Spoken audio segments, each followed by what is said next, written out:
Hello and welcome. It is Eric Erickson here, the Eric Erickson Show. The phone number, you want to be a part of the program, it's going to be 877-97-ERIC.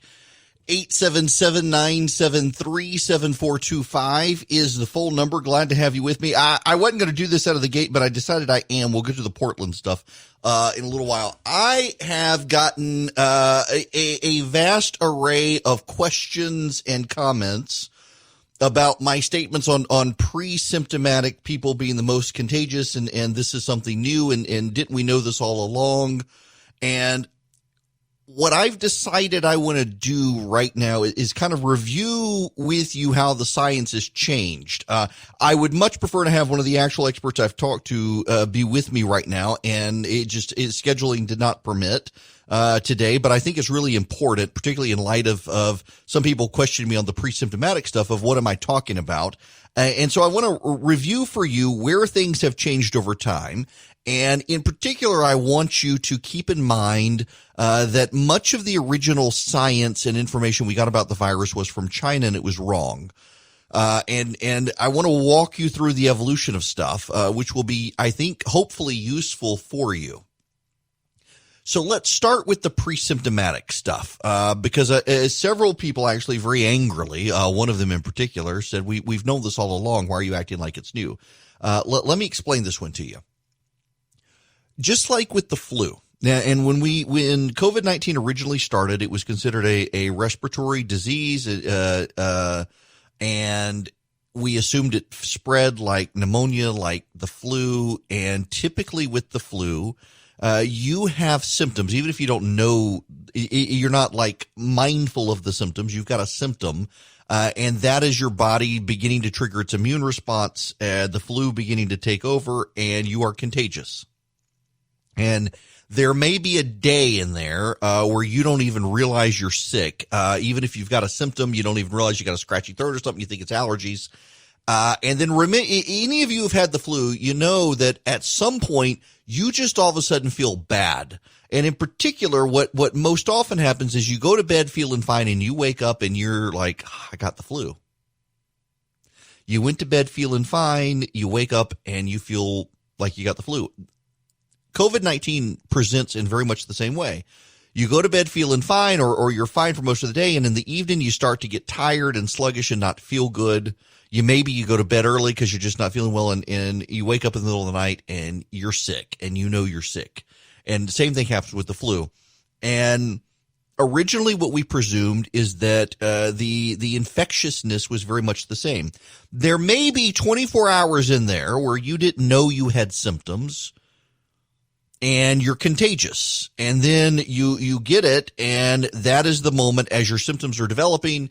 You've got that scratch in your throat. You think it's nothing, but you do have it. You're aware of it, but you think it's allergies or slept wrong or I snored last night.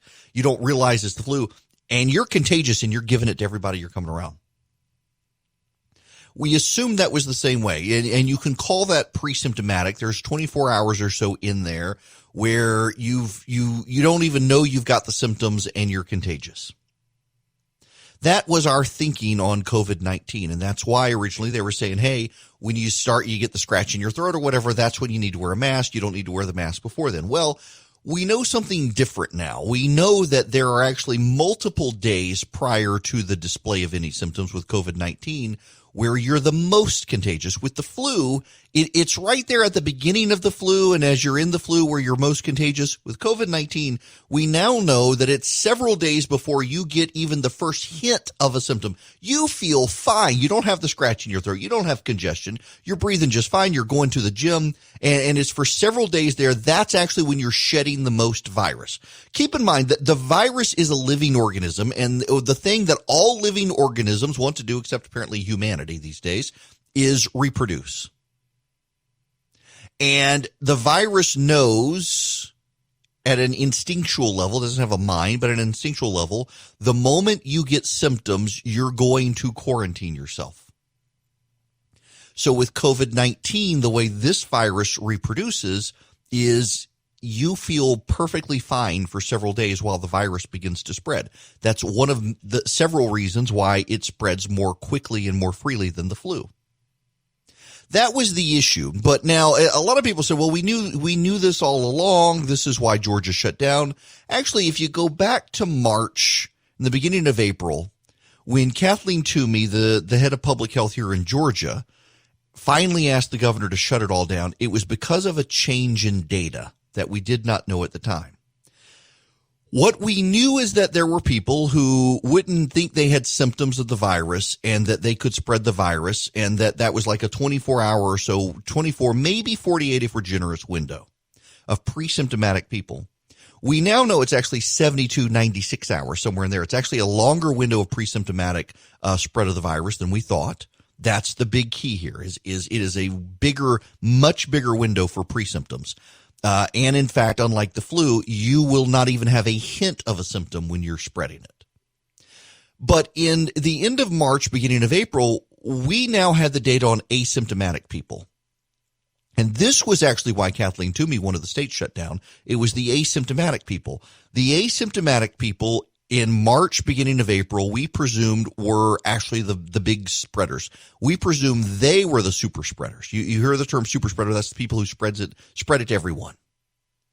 And we presumed it was the asymptomatic people who were the super spreaders, because the asymptomatic people, they have the virus and they're contagious and they have no symptoms at all, and they're getting other people infected.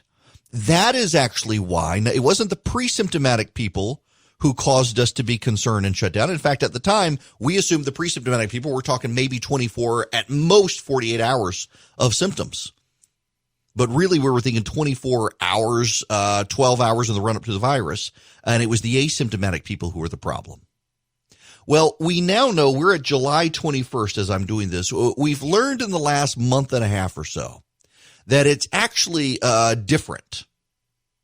What we now know from our own data, not having to rely on the data of other countries, is that asymptomatic people are not as contagious as we thought in March and April when we were shutting the place down. We presumed, healthcare experts presumed in March and April, that it was the people who would never have signs of the virus who were the super spreaders. They were walking around society like Typhoid Mary, giving everyone the virus, who never had symptoms themselves, never got tested because they never even knew it. They finally get over it, and everyone around them is dropping like the plague. We now know, because we've got just enough of our own data, that that's not true. There are asymptomatic people, and asymptomatic people are contagious. It's very, very important you do understand this, because there have been some people out there saying asymptomatic people aren't contagious. No, they are contagious.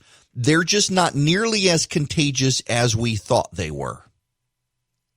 What we now know here, July 21st, we started figuring this out at the end of May, really mid-May, and we got enough data in June, enough studies done, that it's actually the pre-symptomatic people who are contagious for far longer than we expected, and who are the most highly contagious people.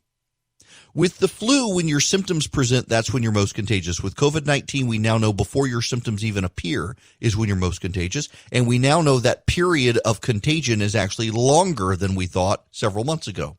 We also now know that asymptomatic people who will get the virus but never, ever, ever have a symptom, are not nearly as contagious as we once thought. In fact, you now routinely hear these stories of so-and-so tested positive for the virus, but they never had symptoms and no one else in their family got it. That's an asymptomatic person who is not highly contagious.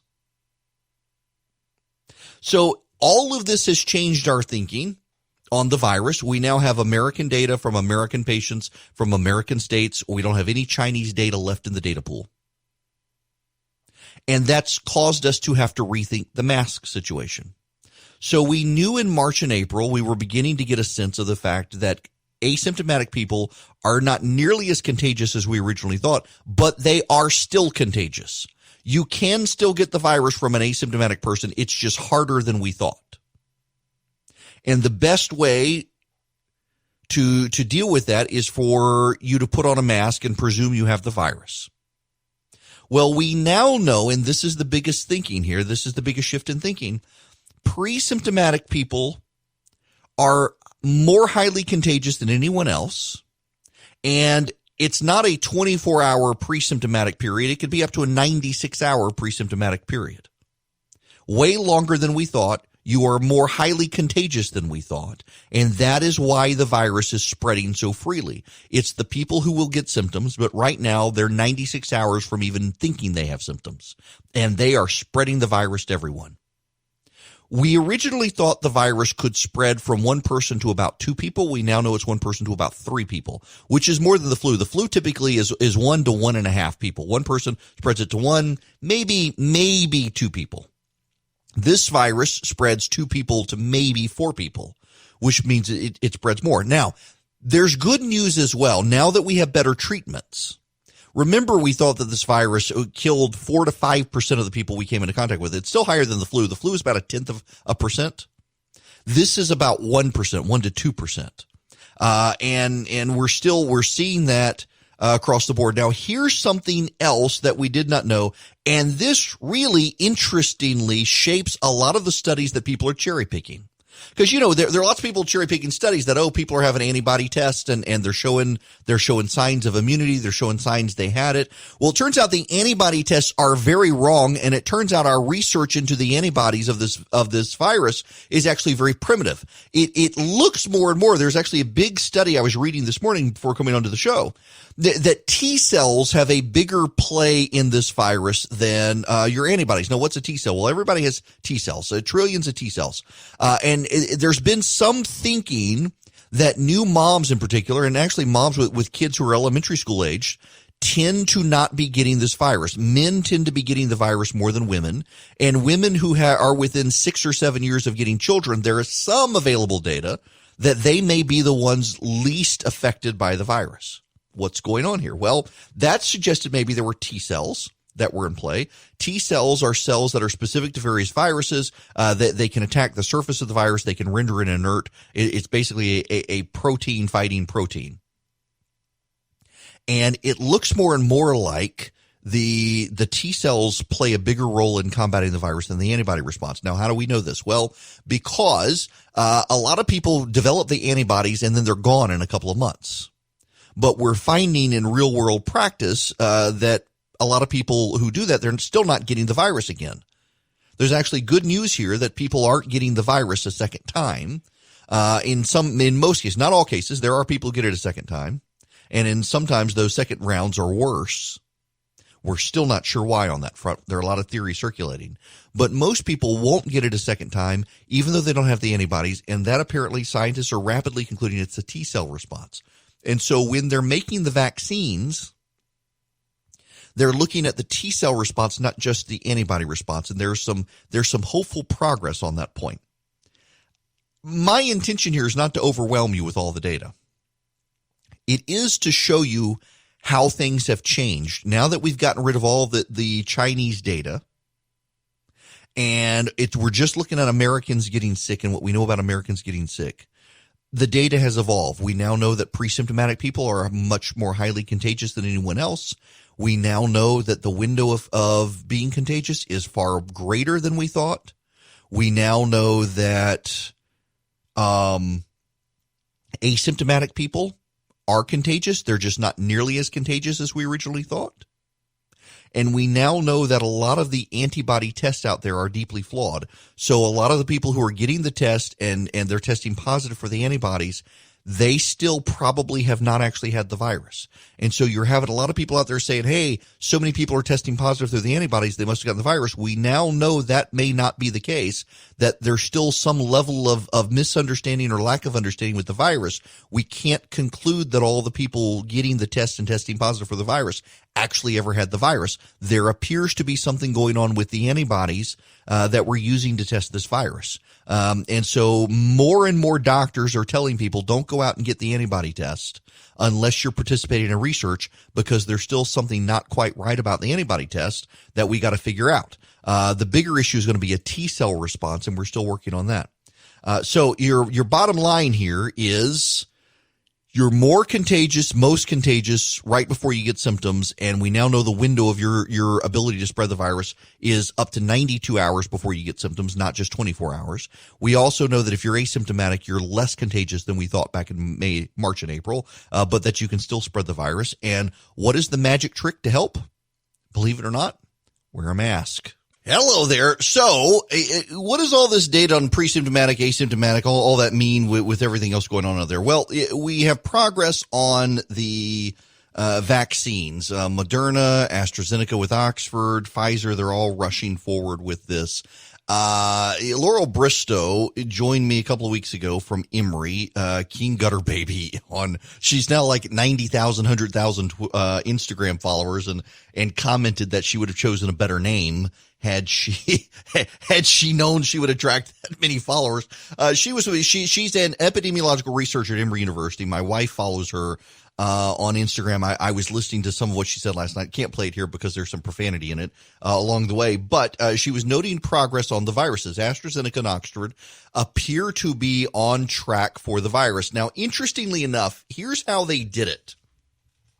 They were working on a virus already, or they were working on a vaccine already against MERS, the Middle Eastern Respiratory Syndrome, which is a coronavirus. And the problem is one of the ingenious genetic engineering things that they were trying to do was they were embedding the SARS-MERS virus inside an inert other virus and using that to build an immune response. And the problem was that as they were injecting it in, they were triggering the body's immune response to the exterior shell. So essentially, let's say they put it in a cold virus, also a SARS virus, that they put the one in the other, and the body goes and attacks the first before it can actually go after the second.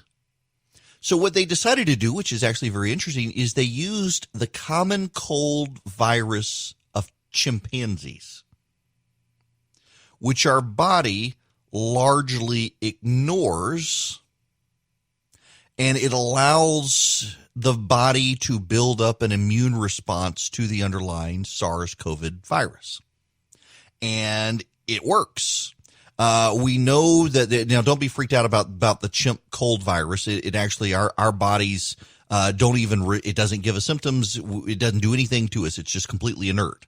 And they've been using it actually as a vehicle for some time, for vaccines. But it does appear to have success. It does appear to build an immune response. It does appear to build an antibody response, and it does appear to build a T cell response, which again is key. If you were here at the first part of the show, the T cell appears to be more effective in combating SARS-CoV-19 than the antibody response. The antibodies go away after a few months. Now, we're not far enough along to be able to figure out how long the antibodies last with this vaccine, or do you need a booster shot? But we do know that the T cell response exists and stays for several years, based on what we're seeing from other people who have natural immunity to COVID-19. We're finding people around the world with natural immunity to COVID-19, and it appears they have a T cell response, and that's what it is. That some virus they encountered years ago that was not COVID-19 triggers a T cell response to COVID-19 and gives them some level of natural immunity. There's still so much we don't understand. We're 7 months into learning about this virus, a virus that continues to spread out of control in this country. It is a complete uncontrolled spread in the country, and we're still learning a lot about the science. There is still a lot of the science that is changing on a weekly basis. But where we're headed right now with our knowledge is that T cells appear to matter. Pre-symptomatic people are the most contagious. Asymptomatic people are contagious, but far less than we thought. And that if we treat everyone as being sick already and make everyone wear a mask, then we reduce the spread dramatically over time. In fact, the president late yesterday came out with a picture of himself wearing a mask and said it's the patriotic thing to do, and he's the most patriotic person to wear a mask. There's a clear messaging shift now from the White House on the mask issue because more and more data actually does support it. But what about all of the studies and research that show that masks don't work? Because there's a lot of that research out there too, and we should talk about it in full disclosure, candidness, and honesty, why there's so much research about masks not working. It is Eric Erickson here. The phone number, if you want to be a part of the program, is 877-97-ERIC, 877-973-7425. There has been a lot of research out about masks and the efficacy of masks, the efficiency of masks, the effectiveness of masks. Do masks actually work? I continue to get all the time on a regular basis people sending me links to studies about masks that show masks don't work. A lot of people citing various doctors and scientists saying masks don't work. And, you know, just as there are scientists and doctors who will tell you that transgenderism is real and boys actually can become girls, or that vaccines cause autism, or that we didn't land on the moon, you can find an expert and a scientist to tell you anything you want. Doesn't mean they're right. There were people at the one time who believed the earth was flat, and that was a prevailing consensus. Now, you can say correspondingly, well, what if the prevailing consensus is wrong about masks? Well, we have to take the real world data and the real world evidence and combine it with the studies. And a lot of the studies that were studies done in hospital settings on the effectiveness of masks on doctors and patients, and in particular cloth masks. And we're talking like T-shirt strength cloth masks. You know, if you put your T-shirt over your mouth and you blow a candle, you can blow the candle out. And that shows you that your standard bandana a lot of people are wearing actually isn't effective at all. You can, for example, you can go, Huck, the apparel clothing that they make, and Columbia does as well. They make a bamboo fiber pullover that you can pull over your face and ears to protect you when you're fishing so you don't get sunburned. And I see a lot of people wearing those around as masks, and they're not really effective. Here's your test for your effectiveness. If you can be about a foot away from a lit candle and blow it out, your mask is not effective. Most masks are effective. For example, I've been wearing Adams masks lately. I got the whole family Adams masks, and they come in small, medium, and large, so it's not one size fits all. The Adams mask, ATOMS, it's a shoe company, Adams Shoes, and they're making masks. And I put a video up on Instagram you can go find where I was right up. I mean, I was inches from the candle blowing and couldn't blow it out. Or there's the standard mask. And, you know, so I've got the standard mask on right now. You can't, maybe you can tell my voice has changed very slightly wearing the mask. You can't really change it. But this mask as well, wearing it and talking to you, I couldn't blow out a candle with this mask on. It is a very thin mask, but it offers, because of the way it's woven, it offers protection. And we're seeing a lot of people try to, in fact, there's one woman, her video is circulating where she clearly has in some way damaged the mask to be able to get air out of it, to be able to blow out the candle. And people are circulating that around saying, see, these masks don't work. I've got one of these masks. I did the video. You can't blow out the candle. And I actually had someone say, oh, well, you've got reduced lung capacity because of clots in your lung. No, because I could blow it out with the T-shirt. I can blow a mask out. People are trying to come up with excuses. What does the data actually show? Okay, there is data going back to the mid-'80s on masks being ineffective. Those studies, more often than not, are about masks in hospital settings and the effectiveness of masks containing disease within hospitals. And the rule of thumb is that it does reduce sick people spreading the virus, but it doesn't really protect healthy people from acquiring the virus. So if a healthy person wears a mask, and this is the key here that people seem to not want to pay attention to when they cherry pick the data. When a healthy person wears a mask and a sick person does not, a healthy person is not protected from getting the virus. When a sick person wears a mask and a healthy person does not, the healthy person tends to be better off. Now, when a healthy person and a sick person wear a mask, both sides actually do well. I saw what, and he's a friend of mine, and I'm trying not to fight with him on Twitter. He was pointing to a study by a scientist showing that the masks are not very effective, and we don't need to wear them except when the government makes us wear them. And the New York Times actually interviewed the study, and he said, well, she's being bullied, so she's walking all back. And she's like, I'm not being bullied. they're misrepresenting the study.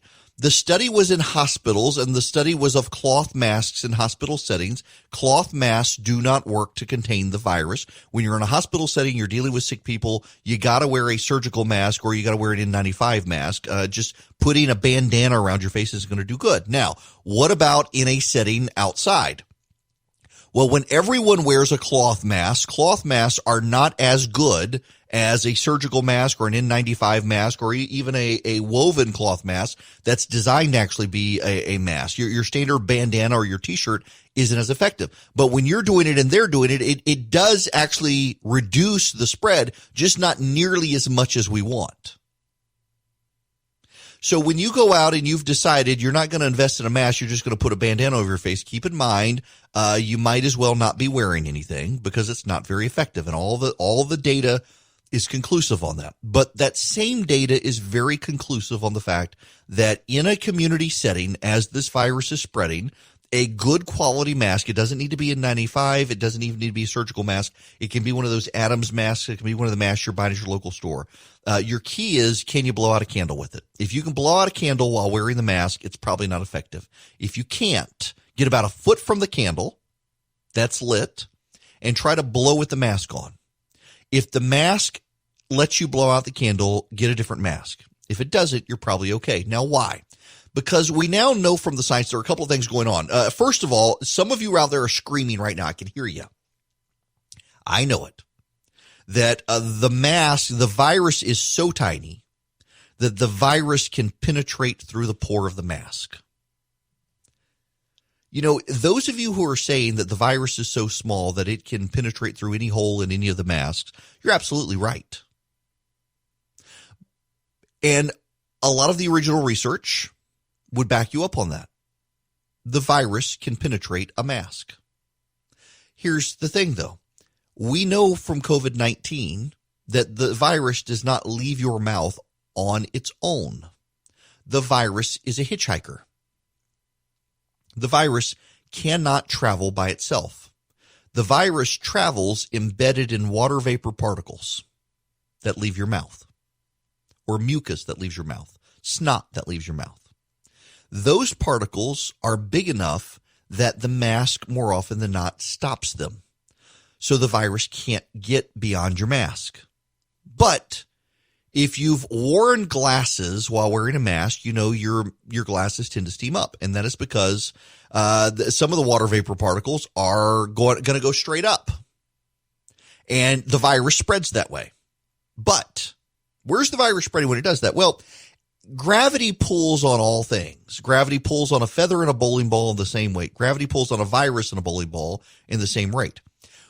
When you don't have a mask on and you sneeze or you cough and you expel viral particles, they get airborne with the water particles and they float in the air for some time, moving forward at a rate until gravity takes over and pulls them down. And they can transmit 12, 20 feet before gravity takes over and pulls them to the ground. When you wear your mask, your airflow is redirected up, which is why your glasses fog up. And when it goes straight up, gravity catches it and pulls it straight back down. It's not going to drift across a room when you're doing that. So gravity, again, plays an assist. That is why, and that is what the current data shows. That's what the science says. So many of the studies being cherry-picked by people who are mask skeptical are studies from the 80s and 90s in hospital settings about the propriety of cloth masks. Cloth masks aren't going to work. Your bandana is not going to save you from the virus. Your fishing gear pullover probably isn't going to save you from the virus. The key again is put it on, and can you be a foot away from a lit candle and blow it out? If so, you're not going to get any protection. If not, you are going to get protection. That's how you need to measure the efficiency of your mask or the effectiveness of your masks in containing the virus. We do now know, though, but now let's take the first hour of the show and combine it with this one. When you're pre-symptomatic for 92 hours before you have symptoms of the virus, you are most contagious and you're spreading it to people by breathing. You put a mask on, you're containing the virus within your mask, or you're allowing gravity more easily capture it and pull it to the floor where people are more or less likely to pick it up. You're asymptomatic, you're spreading the virus, although not nearly as much as pre-symptomatic people. The same thing happens. You wear a mask and you keep it from spreading.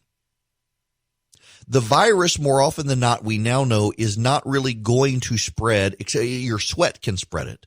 But the oils on your skin, more likely than not, are not transmitting the virus. It's your sweat that's doing it. That appears to be in the current research. But wearing a mask does help. Now, how does all of this play out with schools? Well, there's some data we know about schools now, too. High school and middle school kids, they're virus receptors, they're virus transmitters. Elementary school kids, not so much. We should be able to send our kids back to school at an elementary school level and allow them to go to school. Is there some risk? Yes, there is some. But if they're washing their hands and parents are not sending the kids to school when they're sick, they're going to be fine. Now, this is part of the problem. Every single last one of you knows of someone who sends their kid to school when their kid is sick because the parent doesn't want to stay home. The parent wants to go to work or needs to go to work, can't miss the days from work. That's going to have to change. Even in my kids' school, there have been kids who have come to school and thrown up at school, and they admitted getting up that morning. They didn't feel well, or their parents made them go to school. If a parent does that with a kid who has COVID-19, they're going to infect the school. You can't do that. This is one of the things that bugs me. We need to get rid of the award for never missing a day of school, frankly. Because the award for never missing a day of school incentivizes sick kids going to school and spreading the virus. So we need to get rid of that. But elementary school kids, according to the data at this moment, are not major spreaders of the virus. Elementary school kids at this moment are not major receptors of the virus, meaning they're not going to get sick either.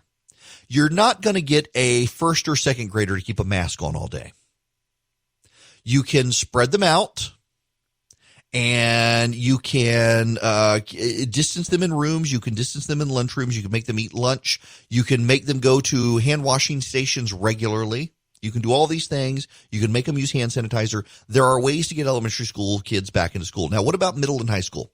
There are ways to do it, but it requires education. One, it requires educating the parents that if the kid has any symptom at all, they can't come to school. And you need to make sure the parents understand how serious the situation is. Two, the kids are going to have to be socially distanced, and the high school kids in particular are going to have to wear masks. If the high school kids aren't wearing masks, they're going to have trouble. You're going to have to reduce class sizes, spread kids out in classrooms, make sure they're washing their hands. You're going to have to get rid of the lunchroom. Kids are going to have to eat lunch spread out in small groups, things like that. It is possible to send our kids back to school this fall. And it is possible with contact tracing and regular monitoring of people that we can do it in a way that does not exacerbate the viral situation. We send kids to school all the time during flu season. Now, we have vaccines for flu, unlike this. But we can send kids to school with the flu, and the flu doesn't spread. In addition to the vaccine issue, we know how to tell kids who are sick, stay home. Here's one more piece of the data that has to concern us, though. This goes full circle in this hour. Pre-symptomatic high school students, 96 hours before their symptoms show up, they're very contagious, and they're in school. That's a problem. The biggest way to combat this problem is this, and parents, please pay attention to me here, because this is actually my concern. We got a lot of people right now, including many of you who are listening to this show, who are grumbling right now that I've spent the hour on this because you don't think the virus is a big deal. You don't think it affects you. You don't know anybody who has it. Nobody's going to get it, and it's all overstated. And so you're not actually doing what you need to do with your family to keep them from getting the virus, and you're doing a disservice to the whole idea of loving your neighbor. Because you've decided, despite everything you're hearing from the experts, from the White House, from the doctors, from the healthcare experts, from the governor, from the president on down, you've decided it's all overstated because someone on the internet told you as much, and you don't think it's a big deal, and you don't care, and so you're not going to behave accordingly. Well, it's going to be your kid who gets the virus and spreads it in school. And if we were all angels, we wouldn't have to worry about this, but we're not. And that is frankly my big fear, is the people who don't believe it's a big deal engaging in risky behavior that gets them and their kids infected, and they send their kids off to school, and their kids start spreading it to all the other people who've actually done the stuff they needed to do, but you didn't think it was a big deal anyway, so you weren't going to, and now your kid's the one who spreads the virus. That's my biggest worry in schools right now, are all the people who think it's a conspiracy to undermine the president and don't actually think it's a real deal. They don't know anybody who has it. They think it's all overstated. And so they're going to engage in the irresponsible behavior that causes everyone else to get sick and causes the schools to then shut down. I talked to Governor Kemp yesterday. I wish I could play you the recording. We had a technical issue, weren't able to play the recording, but the governor again yesterday in my evening show pointed out, we're not going to have a college football season because people aren't wearing masks. We're not going to have a school year because people aren't wearing masks. That's true. You can say the data is all wrong. You can say the science is all wrong. You can say all of that. You can be vehemently opposed to wearing a mask. We're not going to have a school year because of you. That's the bottom line. Hang on. I'm trying something. This is important because I'm getting emails from people. All right, here we go. I have mentioned a couple of times now on the program. Well, let me turn on the live stream again. There we go.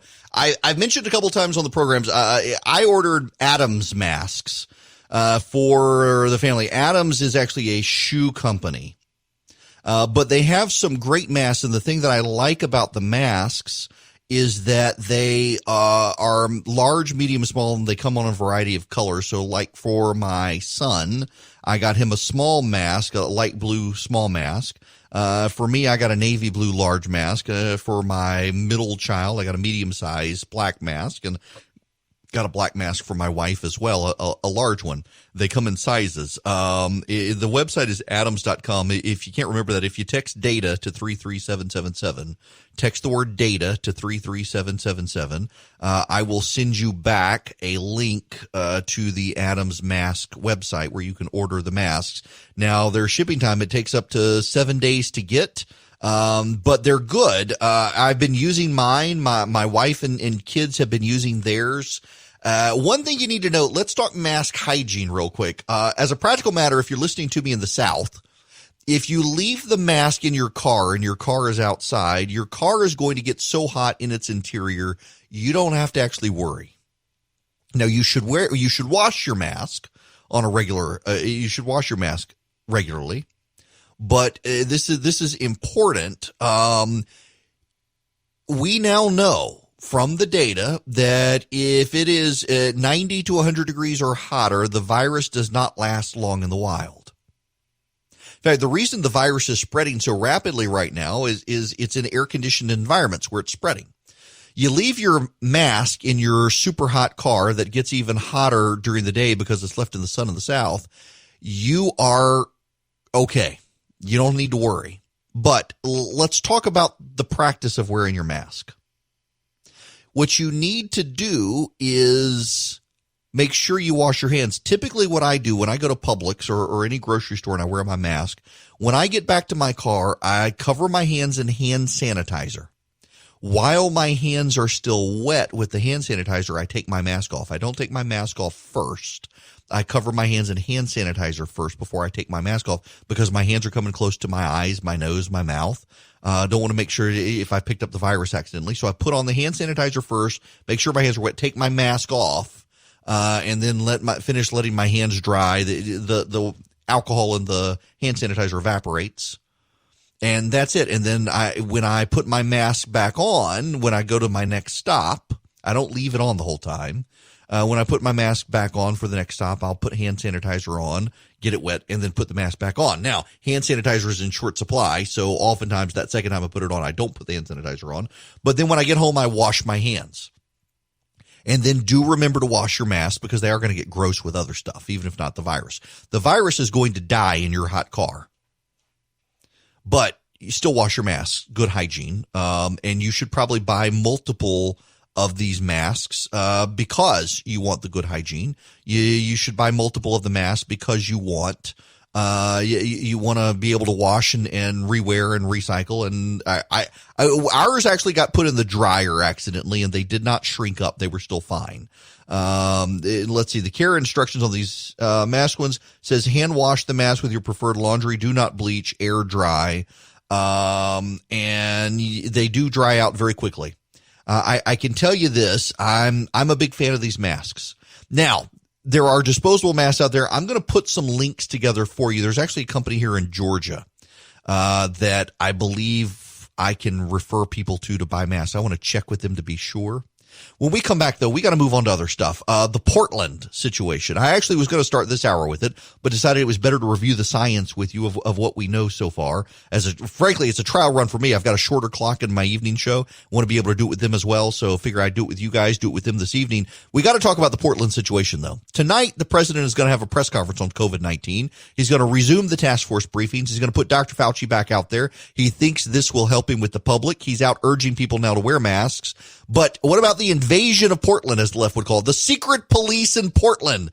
It's all a bunch of hooey. I want to explain to you why it's a bunch of hooey and why the left is so comfortable with these conspiracy theories. When we come back, we'll take your phone calls as well. 877-97-ERIC, 877-973-7425. Computer systems in cars are the new normal, from electronically controlled transmissions to touchscreen displays to dozens of sensors. But you can't fix any of those features yourself, so when something breaks, it could cost a fortune. Now's not the time for expensive repairs, given what's going on out there. That's why you need CarShield. CarShield has affordable protection plans that can save thousands for a covered repair, including computers, GPS, electronics, and more. The people at CarShield understand payment flexibility. It's an absolute must. Payment plans can be customized to your needs with rates as low as $99 a month. There's no long-term contract or commitment. CarShield gives you options others won't. You get to choose your favorite mechanic, you get to choose your dealership to do the work, and CarShield takes care of the rest. They offer complimentary 24/7 roadside assistance and a rental car while yours is being fixed. CarShield has helped over 1 million customers, so drive with confidence knowing you've got covered by America's #1 auto protection company. For as low as $99 a month, you can protect yourself from surprises and save thousands for a covered repair. Call 800-CAR-6000 and mention code ERIC, E-R-I-C-K, or visit carshield.com and use code ERIC, E-R-I-C-K, to save 10%. That's carshield.com, and then my name, Eric. A deductible may apply. Hello and welcome. How are you? It's Eric Erickson here. I hope you're doing well. The phone number is 877-97-ERIC, 877-973-7425. Welcome to the program. I want to talk about Portland, Portlandia, the hipsters in Portland. And you've got the Democrats are all upset about some sort of secret police force. It's kind of ridiculous. Let me play you two clips out of the game. This is Fareed Zakaria on CNN talking about the president and his conspiracy theories. Begin with a confession. This is not the kind of topic I usually tackle, and I am concerned about repeating false information. But this subject is urgent because the conspiracy theories circulating now are dangerous, and the President of the United States is trafficking in them. When Donald Trump tells us elections are rigged, Obamagate is the biggest scandal in history.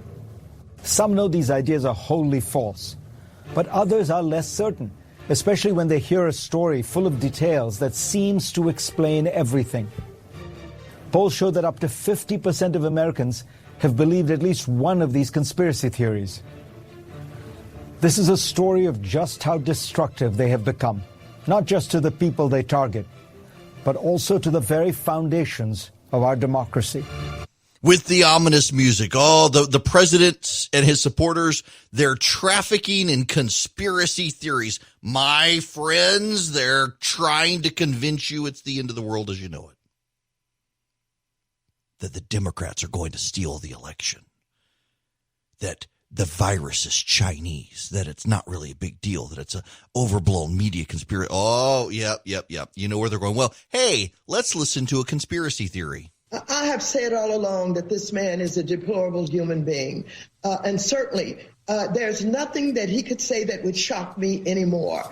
And so he's already, basically talked about perhaps there might be a civil war.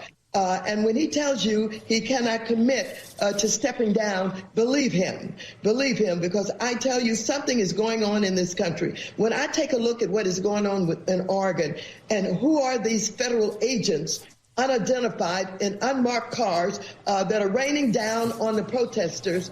Who are these people? Are they organized by and with the President of the United States? Are there more of them? Or are they in practice for what they're going to do when they resist the fact that this president perhaps is not going to be reelected? I think Americans should be worried, but I've thought all along that Americans should be concerned. This is the most flawed character that I've ever encountered in my life. He's dangerous, and I believe him when he says that he cannot tell us whether or not he's going to accept, if he is not elected. He cannot give you any reassurance that he will do what the Constitution expects any president to do, and that is step down. So here's Maxine Waters. You have Fareed Zakaria hand-wringing about the president spreading conspiracy theories. Notice no one is upset about a Democratic member of Congress spreading conspiracy theories, in particular that these troops in Portland are going to be used by the president to hang around an office and refuse to leave after he loses the election. That's their conspiracy theory. That's what she is peddling. That's what the Democrats are pushing right now. And no one's calling them out. Is there a level of paternalism out there that this is a elderly black member of Congress who says zany things and there's no reason to hold her to the standard we would hold any other politician? If Jim Jordan said this about Barack Obama or anyone else, the media would be beside themselves. If Mark Meadows said it about a Democratic president, the media would be incensed. But here is a ranking Democrat saying that the president is going to use a secret police force to keep himself in power. Notice Maxine Waters, Nancy Pelosi, and all the others who are upset about these federal troops in Portland. They're not actually seeking to defund them. They are not advancing legislation to defund them. Now, what is actually happening in Portland? There are federal troops in Portland, a federal sort of police force, if you will. Now, the police power resides with the states, not with federal government, but the federal government does have the ability to send in some law enforcement, federal law enforcement, the Bureau of ATF and others to crack down when federal laws are being broken, to protect federal buildings, things like that. And that's what's happening in Portland. And you have hysteria from the left that this is some sort of secret police force that is on the move. No, you know who has secret police? The Chinese. And notice the Democrats don't want to talk about that. Mark Cuban of the Mavericks in Dallas, Texas, refuses to talk about the Chinese. He's all about Black Lives Matters, but can't utter a word about the Chinese rounding up Uyghur citizens and sending them to concentration camps. Can't talk about that video. Nope, but let him lecture us on Black Lives Matters. This is something we're seeing more and more, and this is bizarre. And along the way, they're making outlandish claims about the president sending these people into Portland. And by the way, they're not actually rounding up and arresting people. They're protecting federal property in Portland. That being said, I don't think the federal troops should be in Portland. I don't think they should. Let me explain to you why I don't think the president should be sending the federal. Now, it's one thing to be said, go just protect the federal property. But they are going a little bit beyond that. They are clearing out some of these zones in the city, and the president is using the constitutional requirement that we're to ensure a Republican order of government. That's not Republican Party, just Republican, non-monarchical, non-dictator. To ensure that at the state level, the president is using that, among other things, as a way to go in. I don't think he should. I actually agree with Rand Paul on this. Rand Paul and I like Rand Paul. We don't always see eye to eye. Mostly we don't. But I agree with him on this. Portland is a city that has bizarre politics and has for a long time. Starting in the 1970s, judges in Portland ruled that nudity was a form of expression and protest.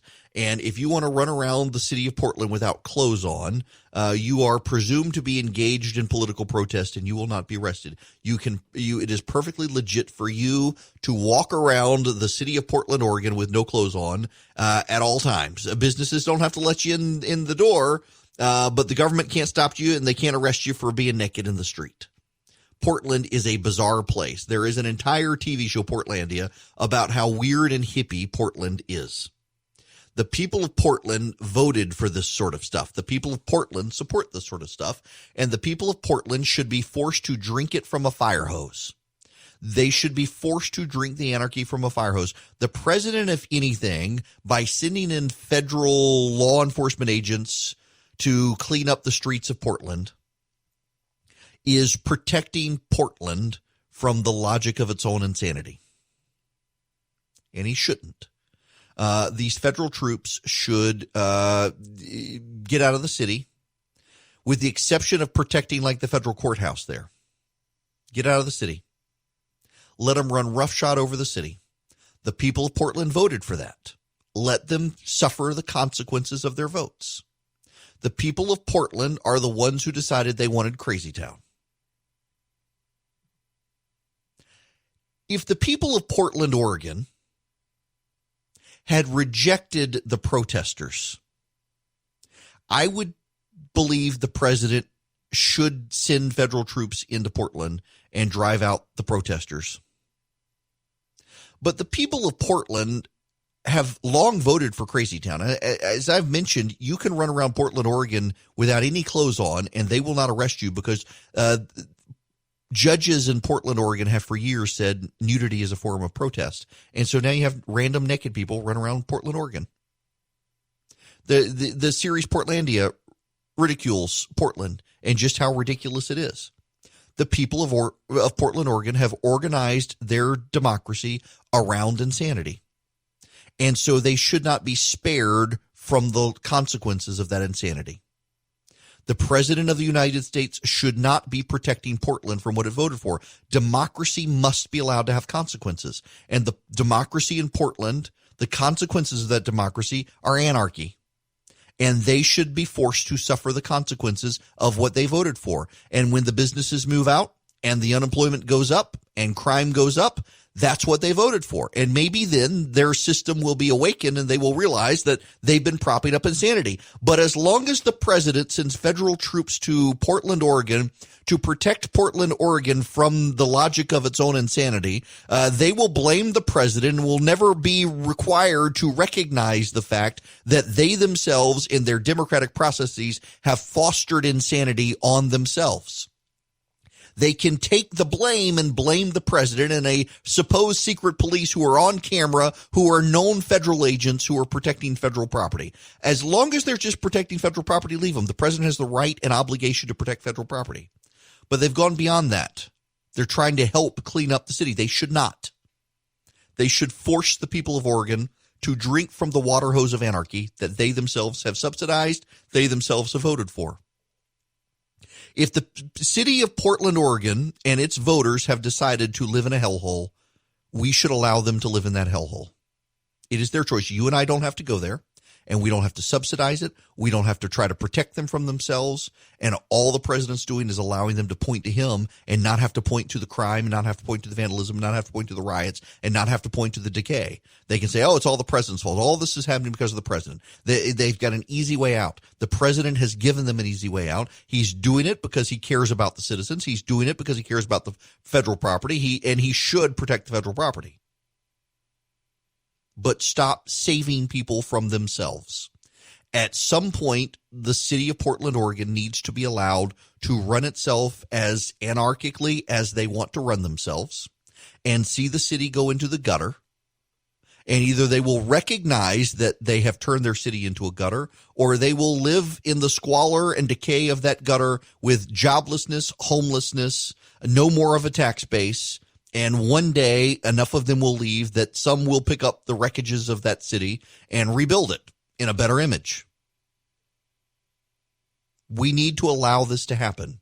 We need to allow the city to collapse on its own. We don't need to push it over. They're pushing it over themselves. They should be allowed the consequence of their actions. And that is why I think the president should not have federal troops or federal police or anyone else in that city trying to contain the anarchists. Let them have the city. The voters of Portland want it.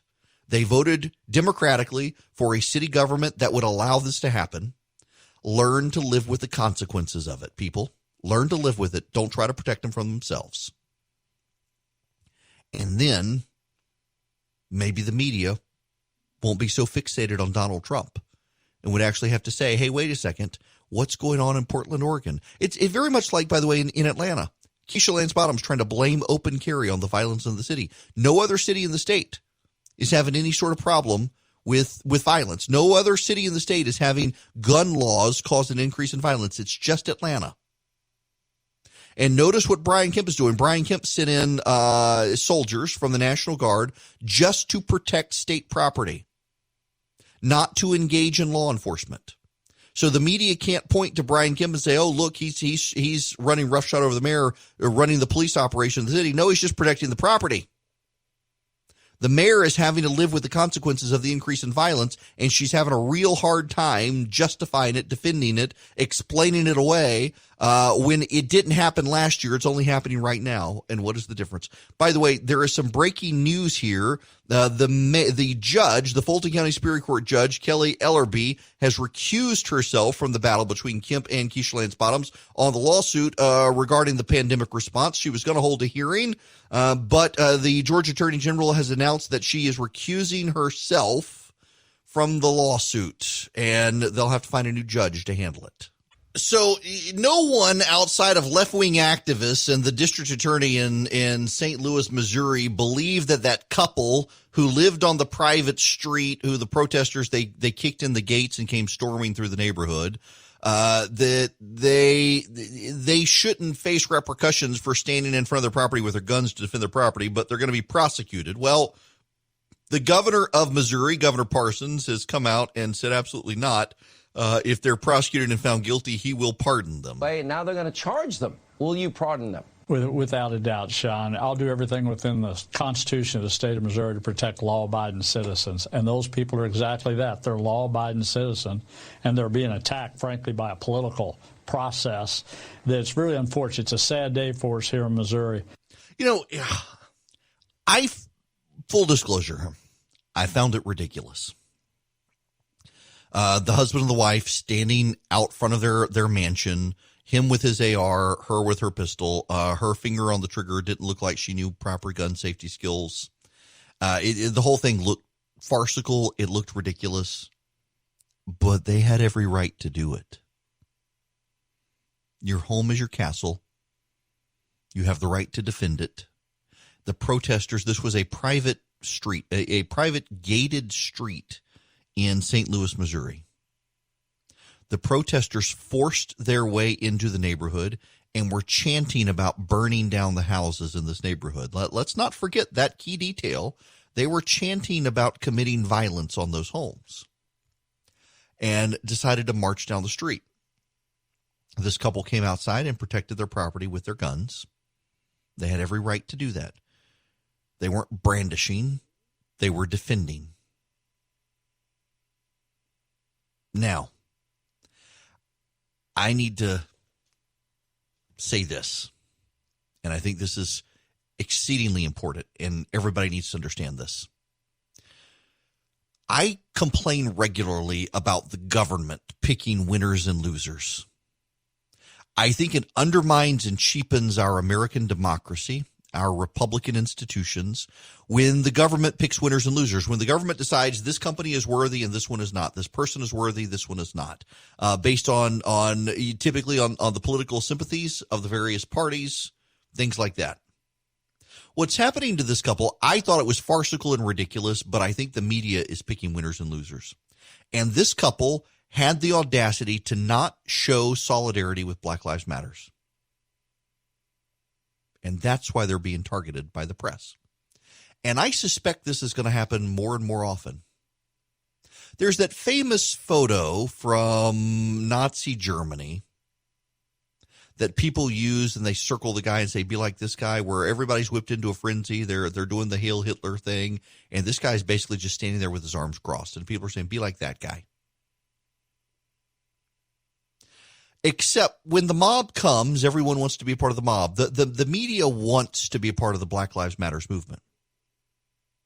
They have willfully ignored that the organization Black Lives Matters is an explicitly Marxist organization, as founders call it a Marxist organization, and it wants to disrupt and end capitalism, the nuclear family, heterocentrism, all sorts of things that are essentially the communist struggle. That's what they're all about. And the media has totally ignored the fact that Black Lives Matters, the organization, is anti-police, anti-capitalist, anti-West, anti-nuclear family, explicitly Marxist.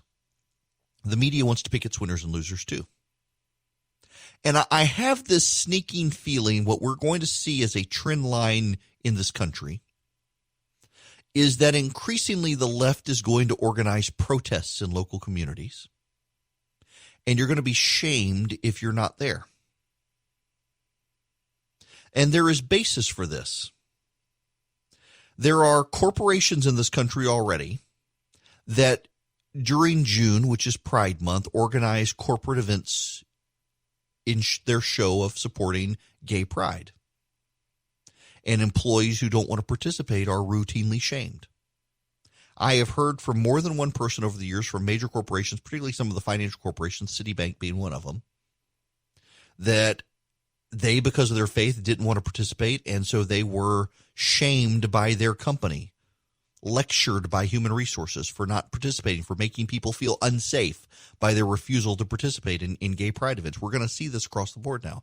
We're going to see this with Black Lives Matter. People are turning it into an idol. Even within the church, we've got people now who are insistent on racial reconciliation and embracing critical race theory, which is a Marxist concept, to try to make it happen. Listen, I'm not opposed to racial reconciliation. Don't get me wrong. I wish every church in America had a multiracial pool of talent so that we could see the entire body of Christ reflected in the pulpit. But that's not going to happen.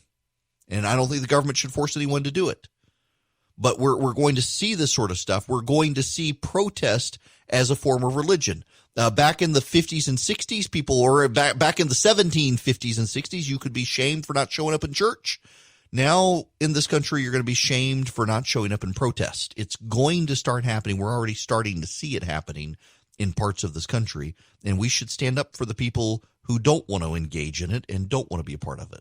Well, we are beginning to unravel the mystery. This is fascinating. I've told you guys, I continue to get reports from people that they know someone. It's never them, but they know someone who got the test or signed up to take the COVID-19 test, did not take the test, and then got a positive result for the test.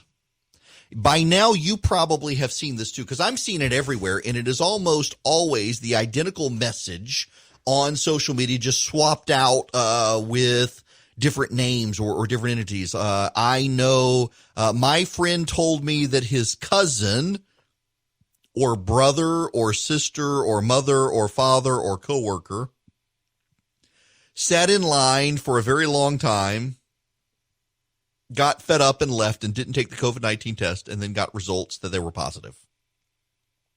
I've seen this constantly. I've gotten friends of mine who have texted me and said this, and there is a common element in all of them. No one wants to actually talk about it, which makes me suspicious of it when you've got so-and-so says to so-and-so who says to so-and-so that they got the positive result and they never took the test. That's a pretty big deal. And no one wants to actually come forward and talk about it. Well, it is becoming so common. You know, in stories like this, there's always an element of truth. When you get stories like this circulated, there's always something that has happened. And a lot of good reporters have gone out under the suspicion that this has happened, but it's not nearly as common as people suggest, and it's taken over social media. I have actually now had one situation where someone reached out to me, and I don't want to go into names of these people because I don't want to shame them on the radio show, but a friend of mine reached out because someone in his church tested positive for COVID-19 without having the test. And I wanted to talk to the person in my friend's church who had it happen, and that person was super reluctant to talk about it, did not want to say anything, which is kind of weird. Well, it turns out it really didn't happen to that person. He wanted to be part of the story. And then I suspect there are other people like that. But good reporters kept seeing this happen. They tried to trace it back. Well, one person has been found in Florida. This is Mindy Clark. Mindy Clark says that she waited in line. She never got tested. She got a call asking for me. They told her I had been tested. I had tested positive. I was like, positive for what? And the lady said, that's impossible. I never got tested. She had gone to the drive-through testing site at Manatee Rural Health, but before she was able to get swabbed, she left the line because she realized it was for people with symptoms only. I told them they needed to take this off my record, and they said I had to prove it to them that I wasn't positive. She tested negative 2 days later and also tested negative for the antibodies. Plus, according to many of the viewers of this TV station, this is from WWSB ABC7 in St. Pete, that this has happened to other people. They have tried to fire, Sarasota, WWSB in Sarasota. They have tried to find, this reporter has, and this news station has tried to find the other people who have had this happen to them. And they haven't been able to find that it's widespread. They interviewed Jay Wolfson. He is the public health and medical professor for the University of South Florida, who says this is part of the testing mechanism problem. People are sitting in their cars, sometimes for hours, or standing in line 6 feet apart, sometimes for hours. You're registered through, you're number 15 in line, and you are Jay Wolfson. If Jay Wolfson says he can't wait any longer and he leaves, it will get number 15 and now get Rebecca Fernandez, who is standing behind him. Rebecca Fernandez is now the 15th person in line, and she tests positive, and then everyone from then on gets the wrong result. There has to be a better way to do it. And that is the explanation for what is going on. They queue everyone up. So essentially what this healthcare expert is saying is what happens on occasion, depending on how they're doing it, is in some situations they give everyone a number because of HIPAA. They want to protect your privacy. So Eric Erickson is number 1. Christy Erickson is number 2. John Doe is number 3. Jane Doe is number 4. Well, Eric Erickson in number 1 gets frustrated with having to stand there for 3 hours, so he leaves. And then Christy Erickson is so frustrated that she's been there. She's leaving with Eric Erickson. So now John Doe is number 1 in line, but number 1 was assigned to Eric Erickson, number 2 to Christy Erickson. So John Doe gets his card. He tests positive. Well, Eric Erickson's going to get the positive test result because he was the number 1 in line and he left. That appears to be what's happening, but it does not appear to be a common situation, and that's the key here. This report makes clear this is happening. It is not nearly as widespread as people see, and it has taken on urban legend, but like most urban legends, there's a kernel of truth to it. That appears to be the situation. So, yes, it is happening. No, it is not nearly as common as so many people are saying it is happening, and it has to do with the testing makeup, and it depends on whether or not you're handing your paperwork in as you are tested, or are you handing your paperwork in ahead of time. And more they're cautioning these testing facilities to not allow people to hand in their paperwork until it's their turn. I hope that makes sense to everyone as we begin to debunk this. I have said all along, this had to be happening to someone. No one's going to come up with that on their own. There had to be someone who had it happen to them, and there now appear to be several isolated incidences where this has happened, and that's what the situation is about. Hopefully, though, but again, I talked to a buddy of mine. He called me and said, hey, this person in his church said it had happened to them. I very much wanted to talk to that person and see the documentation. And it turns out that person just really wanted to be a part of the story and was not actually there. Now, let's move on to Keisha Lance Bottoms. Keisha Lance Bottoms, the mayor of Atlanta, is continuing her campaign against Brian Kemp with a very sympathetic media on her side. Why do you think the governor sued you and not the mayors of other cities in Georgia with rules on masks? He's made it very personal. He sued me personally, in his name personally. And so I don't know what the reason is. Only he can answer that. There were several other cities that went before Atlanta And I was very intentional in making that decision because I wanted to see what, if any, response he would have to the other cities. They are led by men. I don't know if it's because I am a woman. I don't know if it's the demographic of our state. I don't know if it's because of my very strong support of Joe Biden as president of the United States. There's several things that I can assume, but what I know is this is very personal to me and very personal to the people of Atlanta. He has singled us out.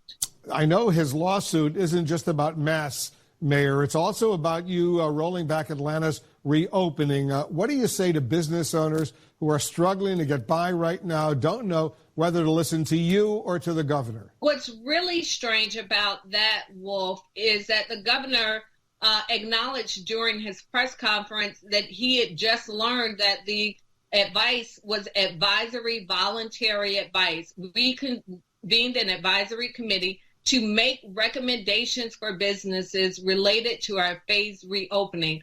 We thought we were on the path to reopening, not knowing that very quickly we would be going backwards with that phased approach, but they were voluntary recommendations. This committee was comprised of business owners in the city. And so I am being sued personally about making or giving advice to businesses based on data and metrics, and also an attempt to stop me from speaking on that advice. And certainly there's a better use of our resources. Now, the mayor of Atlanta is taking advantage of the governor's reluctance to do national media. The governor, of course, is reluctant to do national media because the governor knows that much of the national media is out to get him because he dared to beat their precious Stacey Abrams. He's got no use to go on CNN. Most of his voters don't watch it anyway. And Keisha Lance Bottoms is able to get out there and define what's happening. And even people like my wife, she's been hearing these interviews of Keisha Lance Bottoms and thinking, well, this is crazy that the governor's doing this. Well, Keisha Lance Bottoms is distorting what's actually going on. Wolf Blitzer asked her there in that interview on CNN about the conflicting messages and noted, why is the governor not suing other cities with mask mandates? And her claim is that she's making it personal, or that the governor's making it personal. That's not true. Why is the governor only suing Atlanta and the mayor? Contrary to what the mayor claims, it actually is about her advice to businesses. The mayor of Atlanta has held multiple press conferences and issued press releases saying that it was time to go back to phase one and businesses needed to shut down. The mayor of Atlanta imposed a mask mandate and said she could enforce it. And the governor had to sue the mayor of Atlanta as opposed to, say, for example, the mayor of Macon that also issued a mask mandate but noted he couldn't actually enforce it because the governor wouldn't let him. But the mayor of Atlanta has tried to do this. The mayor of Atlanta has been out there pressuring businesses to shut down, and the governor and the attorney general decided to intervene to say, you can't do this, mayor. You're not allowed to shut down. You're not allowed to roll back. You're not allowed to arrest people or fine people or ticket people for not wearing masks. And the governor, or the mayor rather, has decided to scream racism. The mayor of Atlanta has decided to scream about it. The mayor of Atlanta has decided to be the one to go on TV and engage in character assassination of the governor and suggest there's some sort of racist motive behind him doing this. He's not suing the black mayor of Savannah. He's suing the mayor of Atlanta. The only difference between the two is that the mayor of Savannah has not ordered businesses to close again. The mayor of Atlanta on multiple occasions told businesses we needed to go back to phase one and shut things down. That was them. That was her. She did that. And so the governor had to file suit against her and request that the state, request that the judge tell her to stop holding press conferences where she tells people to shut down because she's sending mixed messages to businesses. And she wants to go on Wolf Blitzer and say it's racist. She wants to go on Wolf Blitzer and say it's personal. At this point, it is personal. And at this point, I think it's probably time for the governor of Georgia and the legislature to take control of Hartsfield-Jackson, Two Dead Mayors International Airport away from the mayor of Atlanta. She clearly cannot handle things in crisis. And so it's time for them to remove the ability to run the airport from her. Did you know that the airport in Atlanta, Two Dead Mayors International Airport, is the largest economic engine in the Southeast?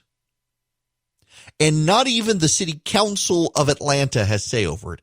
It is a direct appoint by the mayor of Atlanta. The mayor of Atlanta appoints the chief operating officer. The chief operating officer appoints all the people on the board, and all the people on the board appoint everyone else. The mayor gets to make that call.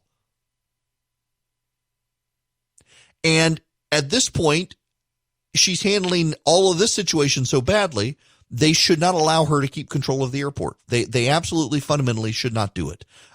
The chief economic engine of the Southeast should not be in the hands of the mayor of Atlanta, who screams racism when the governor tells her she can't shut down businesses. The chief engine of economic opportunity in the Southeast should not be in the hands of a mayor who won't stand behind the police when they have a difficult job to do. The economic engine of the Southeast should not be held hostage to someone who might, to score political vendettas against the governor, try to undermine its ability to generate economic opportunity to get back at the governor. If she's that willing to accuse the governor of Georgia of racism because he's trying to protect Georgia businesses, why wouldn't she try to sabotage the airport to hurt him? It's probably time for the airport to be taken over by the state. So Andrew Cuomo came down to Georgia. He's on some sort of attaboy, pat on his back campaign to claim that New York, which has been a total disaster, that somehow it did better than other states, and it did not. New York has been a disaster. Jake Tapper last week went on a tirade about it, that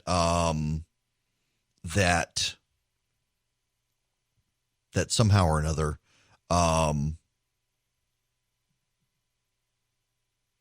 New York claims that it was doing well, but it's not doing well. The city hospitals were overwhelmed. The death toll in New York is still per capita and individually higher than other states. They haven't necessarily contained the virus.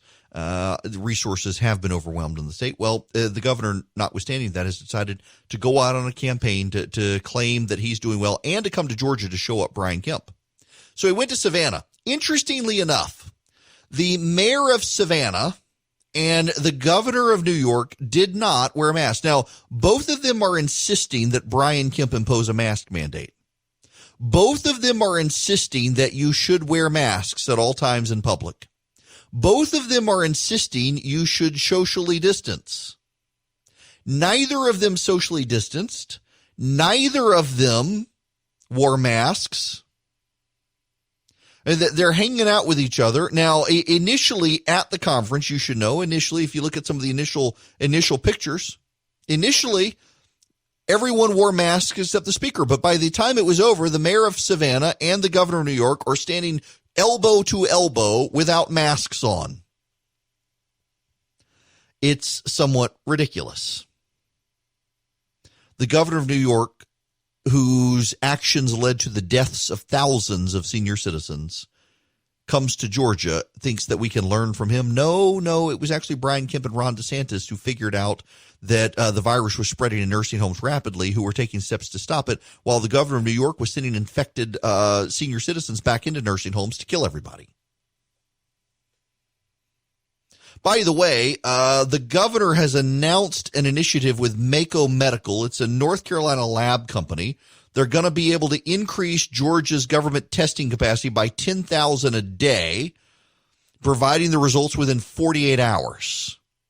Cody Hall, the governor's press secretary and spokesman, said that Georgia's going to pay $100 to $110 per test, and they chose Mako because it offered the best combination of price turnaround time. You're going to get a 48-hour turnaround, which is what we need for contact tracing. Initially, when we started doing testing in Georgia, what was happening is the public labs were falling behind and the private labs had excess capacity and they were able to get a quick turnaround time. But that's changed now. It's the public labs that are not at capacity and the private labs that are, and it can take CVS in some cases now. Well, no, not CVS. CVS has a rapid test, but some of the other private vendors who are testing, it can take them up to a week to get the results back. Well, that's not good for contact tracing. You need to have a 48-hour turnaround time at the latest to be able to do that. And so the governor, partnering with this company in North Carolina, they're going to be able to do a 48-hour turnaround. They're going to be able to boost testing capacity by an extra 10,000 a day. That's good. We're making progress in Georgia. There's something else you need to know that the governor told me. We are now 3 days in a row of testing. Saturday, Sunday, and Monday. We're now seeing, someone is listening who would know, and they're texting me while doing this. So Friday, Saturday, Sunday, and Monday. Friday, Saturday, Sunday, and Monday. We're now seeing, since Friday, we're starting to see a decline in the percentage positive again, and that's good. So essentially, here's what you want to see to make sure the virus is going away.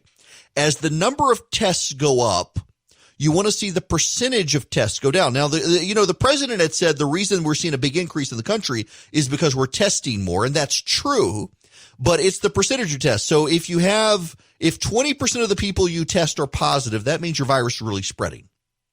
If you're doing 100,000 tests a day and 20% are testing positive, that means the virus is spreading. You go up to 110,000 tests a day and suddenly it's 25% testing positive as opposed to 15%. You got a real problem. The virus is really spreading.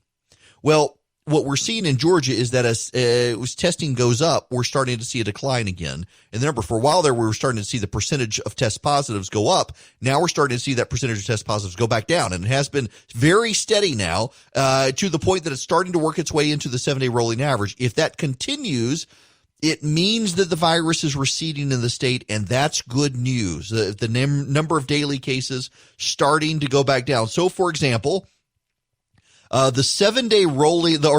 14-day window we use in Georgia to try to assess the trend lines. The number of cases on July 6th was 4,740. The number of cases on July 7th was 3,719. That's a drop of 1,000. Now, where we are on July 8th, let me see, where is the 8th? July 7th is 3,700. July 8th is 3,338. July 9th is 3,256. Now, those numbers could still go back up. But it looks like we're starting to see in the moving average, we're starting to see a decline again. We're starting to see people getting out of hospitals. We have over 3,000 people in hospitals now, but they're turning out faster. They're getting over it quicker. And we're clearing capacity better. And that's a very good sign that we're headed in the right direction with this virus. It should give everyone some level of optimism as to what's going on out there right now. We hope, we think we're headed in the right direction. Computer systems in cars are the new normal, from electronically controlled transmissions to touchscreen displays to dozens of sensors. But you can't fix any of those features yourself. So when something breaks, it could cost a fortune. Now's not the time for expensive repairs, given what's going on out there. That's why you need CarShield. CarShield has affordable protection plans that can save thousands for a covered repair, including computers, GPS, electronics, and more. The people at CarShield understand payment flexibility. It's an absolute must. Payment plans can be customized to your needs with rates as low as $99 a month. There's no long-term contract or commitment. CarShield gives you options others won't. You get to choose your favorite mechanic, you get to choose your dealership to do the work, and CarShield takes care of the rest. They offer complimentary 24/7 roadside assistance and a rental car while yours is being fixed. CarShield has helped over 1 million customers, so drive with confidence knowing you've got covered by America's #1 auto protection company. For as low as $99 a month, you can protect yourself from surprises and save thousands for a covered repair. Call 800-CAR-6000 and mention code ERIC, E-R-I-C-K, or visit carshield.com and use code ERIC, E-R-I-C-K, to save 10%. That's carshield.com and then my name, Eric. A deductible may apply. Hello and welcome. It is Eric Erickson here, The Eric Erickson Show. The phone number, you want to be a part of the program? I'll let you. You can call in and chat. The phone number is 877-97-ERIC. That is 877-973-7425. The Atlantic. I talked about this the other day over at the Federalist. They ran a very curious story from Derricka Purnell on how she became a police abolitionist, and how she claimed that she saw when she was like 12 years old the police shoot a kid in the arm for misbehaving, for skipping the basketball sign-in sheet. He shot someone in the arm. Well, the Federalist, Christopher Bedford at the Federalist, did an investigation of this and was able to track down where this woman would have lived and the most likely community centers that she would have been at, and requested Open Records Act requests, all this stuff. Interviewed police officers, looked in papers, couldn't find anything. Well, 4 days later, the Atlantic has issued a series of major corrections that confirms what the Federalist said, and has gutted Purnell's story of police violence that made her a police abolitionist. Interestingly enough, there's a contemporaneous news article uncovered by the Federalist using timeline details pending police charges against the shooter. Someone in the neighborhood, it appears, called 911. The very first, let me read you part of this. The very first shooting I witnessed was by a cop, the story read, from 7 a.m. on July 6th until 1:37 p.m. on July 20th. It detailed a police officer shooting a boy on city property in front of children over a personal feud, thus seemingly suffering only a short suspension from duty at the rec center. I was 12. This is what the lady wrote. I was 12. He was angry that his cousin skipped a sign-in sheet at my neighborhood recreation center. I was teaching my sister how to shoot free throws when the officer stormed in alongside the court, drew his weapon, and shot the boy in the arm. My sister and I hid in the locker room for hours afterwards. The officer was back at work the following week. If her prescribed abolition of police departments were followed sooner, she wrote, I wouldn't have hid in the locker room for hours because of a police shooting, and maybe my sister would have had a better jump shot.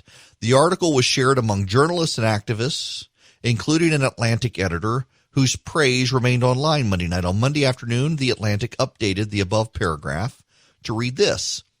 The first shooting I witnessed was by a uniformed security guard.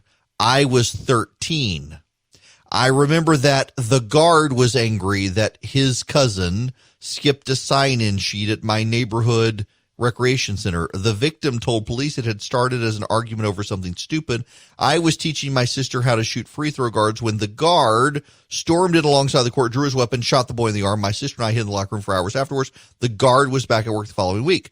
The earlier version described the shooter as a cop. The more material of the two Monday corrections reads, in fact, he was a uniformed armed security guard working at the Municipal Recreation Center, employed by a security company under contract with the city of St. Louis. In addition, the author was 13, not 12, at the time of the incident. The Atlantic still refuses to share any corroborating evidence, or if they did a fact check of the original story before publication, although a search of the St. Louis Post-Dispatch's archives encompassing the now broadened timeline reveals an early 2004 shooting at Booter Recreation Center, less than 3 blocks from Purnell's old address. The article, published March 9, 2004, is titled Security Guard is Charged with Assault, and reports that the security guard, 23, and his cousin, 18, were quarreling at the center around 4:50 p.m. March 8th when the shooting occurred, according to Richard Wilkes, a police department spokesman. The victim was shot in the arm. Wilkes said that there were no other injuries and no children were involved. When asked if the Atlantic spoke to the victim, spoke to the guard, or acquired a police report, Anna Bross, a vice president of communications at the magazine, replied, to start, you can find coverage of the incident in local newspapers in 2004. The article's title and call for police abolition remain unchanged, although the story justifying her activism is no longer about a police shooting. It's no longer about a child, is without serious consequence, and is now about a private security guard shooting an 18-year-old relative and being charged with assault. The magazine decided police bringing charges within one day, however, was not worth mentioning, and the 18-year-old victim is still simply referred to as a boy. Now, let me back up and re-encapsulate all of this for you and what we're dealing with. The Atlantic ran an article. You know what? Let me make sure I've got my recording for Philip. The Atlantic ran an article by a woman named Derica Purnell, a social justice activist, entitled How I Became a Police Abolitionist. And she tells this fantastical story. When she was 12, a police officer shot a boy at a basketball court at a community center, shot him in the arm, because the boy was arguing about a sign-in sheet at the neighborhood recreation center. She and her sister hid in the locker room for hours later, and the police officer went back to work the following week. That is when she decided that she was a police abolitionist. That is when she decided she hated the police. That is the foundational basis for her story on becoming a police abolitionist, is she saw a police officer shoot a boy in the arm because the boy would not sign in to get on a basketball court at a rec center. From July 6th until July 20th, the Atlantic stood by the story and then changed the story. It now turns out it was not the police shooting a boy. It was not a police officer shooting a boy, but a uniformed security guard who was upset that his cousin, who was 18, got into an argument over a sign-in sheet at the basketball court, and the older cousin, who was the security guard, fired a shot in the 18-year-old's arm, and then was charged by the police with assault. A substantive material difference.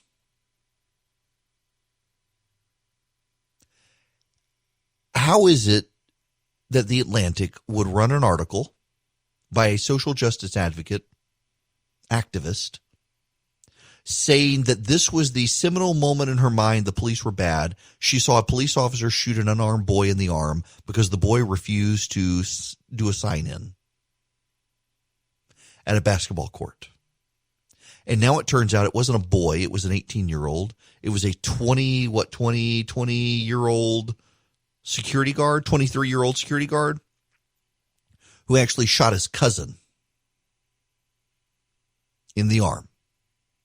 And the police charged the man with assault. It was the police who actually sought justice. And they're not getting rid of the story. They're just changing the parameters. And yet that's their defining story. Friends, one of the issues that we're dealing with in this country right now is that the narrative is more important than facts. So at Bari Weiss, when she resigned from the New York Times, she pointed out that a lot of people in journalism these days, they don't really care about the facts. They care about the narrative. And the narrative is that police are bad and police violence has been going on for a long time, particularly police violence against minorities has been going on for a long time, and that we need to get rid of the police. And so the Atlantic gets on the bandwagon and allows someone to publish a story about police violence against a boy at a rec center, and the police got away with it. And it turns out that that story's not true. It is mythology. Because the narrative is more important than the truth. The narrative these days is always more important than the truth. And in fact, that goes to shaping the stories out there. This has a relevant tie-in, by the way, to what's going on the political landscape right now. The President of the United States sat down for an hour with Chris Wallace and risked the slings and barbs of the media for daring to sit with Chris Wallace, who asked him tough questions. It was a combative interview, and it was for an hour. And the media is giving Joe Biden a pass completely. because the narrative is more important than the facts. The fact is Joe Biden mentally probably could not handle an hour with Chris Wallace. And the media that is so concerned about the mental state of the president completely ignores that about Joe Biden because the narrative is more important than the facts. Here's Chris Wallace. The fact is the president is out there. He sat there in this broiling heat with me for an hour, took all the questions. You can like his answers or dislike them, but he had answers. And Joe Biden hasn't faced that kind of scrutiny, hasn't faced that kind of exposure. You got to feel at some point he's going to come out from the basement. I know he's done a few events, but pretty selected and oftentimes just reading from a teleprompter. He's going to have to be more exposed and take questions just as tough as the ones I asked this president. I hope he'll do it with me, or maybe a little bit less. I hope he'll do it with you. But, you know, he's going to have to do it with a bunch of people. And, of course, he's going to have those 3 debates with the president. And you know that the president can handle himself in these debates. I think there is an open question there. Can Joe Biden do the same? You know, it's interesting. There's already suspicion Joe Biden is not going to hang around for the debate, that he's not actually going to debate the president. I think he is. I think Joe Biden has to debate the president. But it's the narrative from the media that matters most. Go back full circle to the story I talked about earlier, the couple in Missouri. I thought it was kind of ridiculous, them standing outside in their Brooks Brothers outfits with their guns, defending their property, but they had every right to do with it, whether I thought it was ridiculous or not. But the media's turned them into the bad guy because they dared to defend their property against Black Lives Matter's rioters. The story in the Atlantic. The narrative about abolishing the police is much more important than the actual facts of the situation. The media wants to construct narratives. The narratives are always hostile to the right, always favorable to the left. They leave out key details. They leave out key facts. They leave out key points because they've got to shape a narrative. This is why so many people don't believe the press anymore. And by the way, this is why so many people don't believe what they hear about the virus. This is why so many people can't believe the facts about the virus. This is why so many people can't believe the media statements on the virus. Because in every other way, the media shapes narratives and is way more interested in shaping narratives than they are telling the truth, than giving just the facts and letting you make up your mind. The media wants to lead you in a particular way to a particular viewpoint to arrive at a pre-foreordained conclusion. And people know it's happening. And if it's happening on the president, or on policy or on politics, it can happen with the virus. And so a media that at one point was believed in this country when it would tell you things like, yes, the evidence has changed, the data has changed, and now it actually does look like masks work. Now it looks like they're just trying to lead you in a particular way, and they're not giving you the facts. They're giving you the narrative that matters most. And much of it is so anti-Trump that when people hear the media stirring the pot on the virus, they think, oh, they're just trying to use this to get to the president now. Nobody knows what to believe because the media is a bunch of liars who just want you to be told a line of a bill of goods, sold a line of a bill of goods, so that you believe what the media wants you to believe, as opposed to giving you the facts and letting you make up your mind yourself.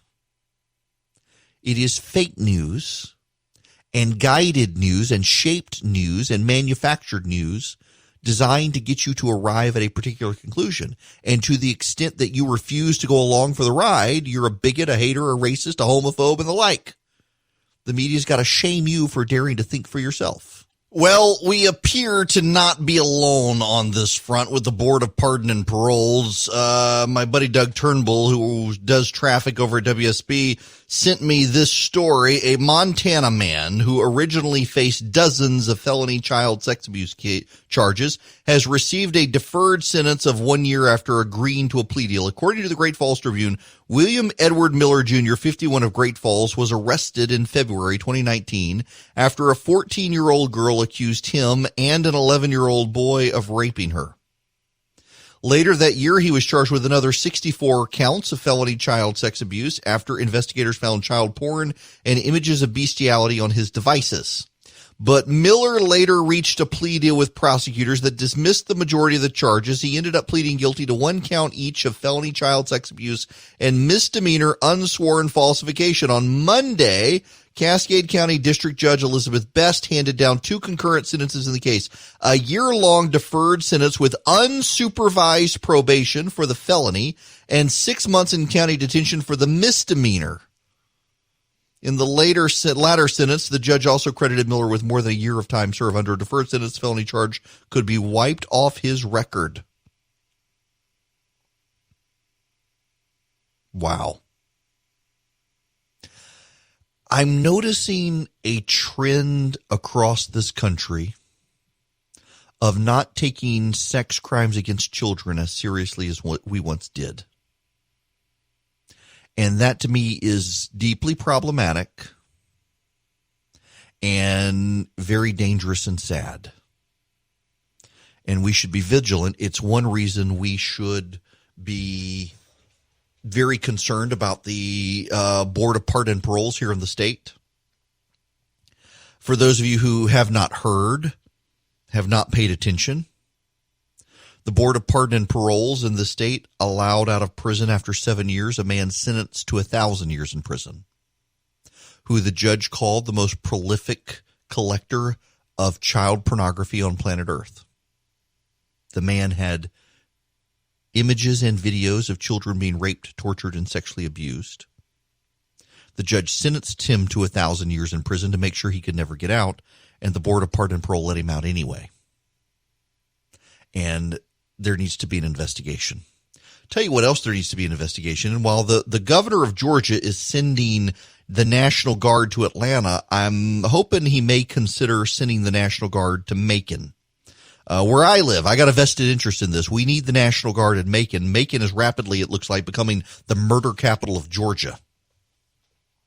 Let me read you. This is from Joe Kovacs at the Macon Telegraph. It was just after 10 a.m. on the 4th of July when a woman met with a sheriff's deputy on Azalea Drive. The cops had been called to a house there off Ayers Road, half a mile from where Napier Avenue joins Forsyth Road in North Macon, about where the deputy's write-up of the incident was later described as possible threats be made. The woman told the deputy that the father of her children, Davius Johnson, had sent her a threatening text message. She said she and Johnson had been chatting about their children and about how she was having a holiday gathering at her place. The woman showed the sheriff's deputy a cell phone screenshot of the couple's text message in which Johnson said he told her, as the deputy put it in his report, "Enjoy, because today may be your very last day on earth." The woman went on to say that while talking to Johnson by phone at some point earlier, he had told her he was going to come over to her house and shoot her in front of her company. The later remark was not recorded. No one ever heard Johnson's supposed statement. The deputy said he gave her numbers to a woman's shelter and advised her to stop all forms of communication. Less than 15 hours and multiple gunshots later, 2 people at the woman's party was dead. One of them was Davius Johnson. Johnson's death in the small hours of July 5th would mark a troubling milestone. His death that night, along with that of a man named Notorious Williams, who is thought to have exchanged gunfire with Johnson, fatally wounding Johnson in a shootout inside the woman's home before Williams was then allegedly shot dead by another man outside. It was the 30th and 31st homicides of 2020. The slaying came less than a week after the year's midpoint. Last Friday night, Devon Patton died when he was shot in the parking lot of the Macon Family Dollar. The killing pushed the city's violent death toll to a total that eclipsed the annual homicide tally for every full year except one in the past decade. The most people to die in Bibb County, Georgia, at the hands of another in any other single year since 2010 was 30 people slain in 2017. A rate of 3 killings per month for the rest of the year, July included, would put the homicide rate for this year in Bibb County at 47. It is difficult, if not impossible, to pinpoint precise reasons for the rate increase, but Macon has already on record pace for killings in the first 2 months of 2020. Maybe it's because we've all been cooped up. I don't know. But we focus on the city of Atlanta because it is the capital of the state. But there are all sorts of problems down in middle Georgia right now as well. And it is particularly, this is the crazy thing about it, it's neighborhoods. You know the neighborhoods not to go into. You know the places to avoid, and you're racist for pointing it out, but everybody knows. But this is not a good situation in middle Georgia. Law and order is an issue even here. And it's one local governments, particularly here in Macon, seem incapable of dealing with. There are problems that have to be addressed. It is Eric Erickson here, the Eric Erickson Show. The phone number, if you would like to call in, 877-973-7425. I want to see if I can go fast paced here with some things, but I want to return. So we had a technical difficulty here yesterday where we had to wind up in mid sentence, switch something. Several of you thought you had lost your mind.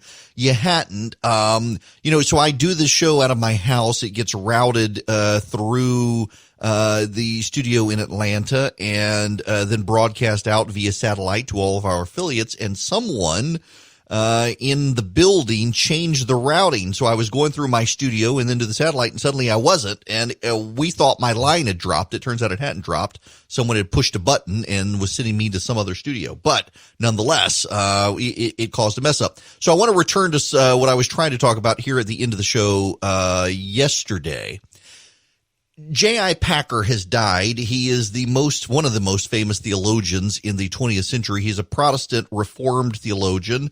Wrote a very famous book called Knowing God, and his thinking actually shaped thinking across Christendom, not just Protestantism, not just the Reformed faiths, but also even Benedict XVI. Joseph Ratzinger, then Cardinal Ratzinger, was impressed with Packer's Knowing God, and what Packer premises foundational Christianity on is the idea of God's fathership and the Christian name for God is Father, which separates it from Judaism, our personal relationship with God as our Father.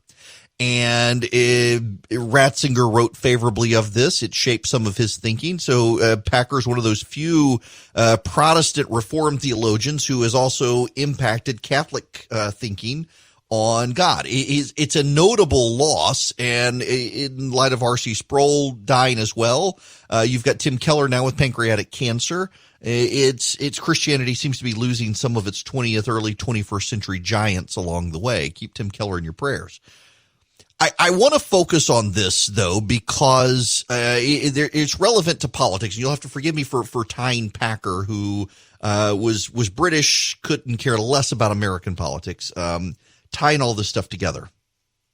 Because let me actually pull up the quote again so that you can hear it for yourself before I make the point I want to make that is going to offend some of you, which is not my intention, but is inevitably what happens when you go down these roads. J.I. Packer wrote this in Knowing God. You sum up the whole of New Testament religion if you describe it as the knowledge of God as one's Holy Father. If you want to judge how well a person understands Christianity, find out how much he makes of the thought of being God's child and having God as his father. If this is not the thought that prompts and controls his worship and prayer and his whole outlook on life, it means that he does not understand Christianity very well at all. For everything that Christ taught, everything that makes the New Testament new and better than the Old, everything that is distinctly Christian as opposed to merely Jewish, is summed up in the knowledge of the fatherhood of God. Father is the Christian name for God. Our understanding of Christianity cannot be better than our grasp of adoption. We, through Christ's death and resurrection, we are adopted into sonship with God. Whether you're male or female, it doesn't matter. You're an heir of Christ. Paul writes about being sons of God because in the Roman Empire, daughters did not have hereditary rights, inheritance rights. It was only the sons that did. And so it was very meaningful to the women of the early church to have Paul say even they would be sons. Now, in our modern times, we have kind of gender neutralized the meaning here, and so people can't grasp the significance of what Paul was saying at the time, that you are sons of God. Even you women are sons of God. It doesn't mean you're suddenly going to become male. What Paul is trying to confer to you, in the early church, women would have got it, is that women didn't have inheritance rights, and with God they do. It's a very big deal. Now, this is not a Christian show. This is a show about news and analysis, the news and the headlines and discussion of politics and my opinion on it all. But this is all relevant, I think, to what's happening in the political landscape right now, because, religion doesn't go away. It just takes new forms and morphs into something. True faith may be set aside by some people, but they still put their faith in something. John Calvin said the human mind is a perpetual forge of idols. We all create idols. There's no such thing as an atheist. Everyone believes in something. And increasingly certainly on the left, people believe in politics. Politics has become their religion. You know, in the 15 and 1600s, in the land that would become the United States, in Puritan New England, you would get in trouble if you didn't go to church on Sunday. If you weren't seen in church and you didn't have a good excuse, you would get in trouble. This happened in Europe as well. You were required to go to church. This happens in some communities in this country now. In a number of black communities in this country, they try to pay attention to who's there on Sunday or not, and they want your tithe collected. It becomes a very big deal. Your participation in church as a sign of your faith is a big deal. I guarantee you what's going to happen is we're going to see people on the religious left who have taken faith in God and morphed it into faith in government. They're going to take attendance at the rallies and the protests. I mean, we have this. We see this with gay pride rallies, frankly. We see this with certain corporations where they expect attendance by their employees at corporate events for gay pride. This happens more and more. There have been a number of lawsuits in the last number of years of people who have felt that their companies were pressuring them into it. I know of one company that required its employees to affirm through a survey their views on gay pride, and employees who did not take the survey were admonished, and those who took it, it was not anonymous, and answered essentially that they did not show loyalty to it, were slowly pushed aside. I know this happened. I know someone it happened to at a major financial institution in this country. And all of this goes back to everyone has daddy issues. Everyone wants a father figure. And if you recognize that God is your father, you tend to be grounded in life. And people who have bad relationships with their dads, fathers matter. Let me just as an aside here. Fathers matter. And it has become acceptable in this country to praise single moms and mothers. And if you dare to say anything about fathers, you get all sorts of upset people saying, well, what about mom? What about the single mother?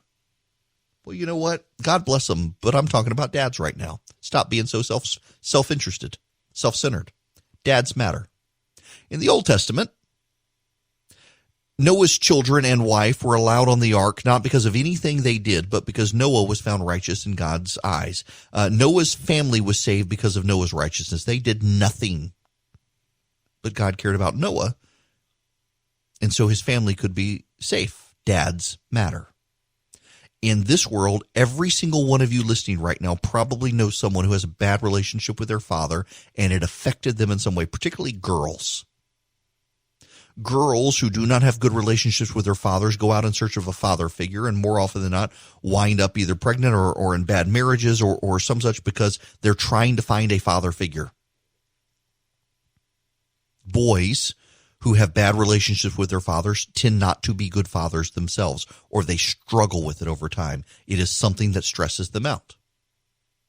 And I know plenty of preachers who build on what J.I. Packer have said and said, if you can understand that you have a good father, he is your holy father, and that you are his child and he loves you and will protect you, that has helped more people than I can count overcome their daddy issues and realize that though their earthly father may have failed them, their heavenly father won't. Well, when you are on the left and you reject the idea of your heavenly father, you go in search of a new daddy and you find a daddy in politics. And increasingly as well in this country, what happens is you find people on the right who are looking for a daddy in politics, someone to protect them.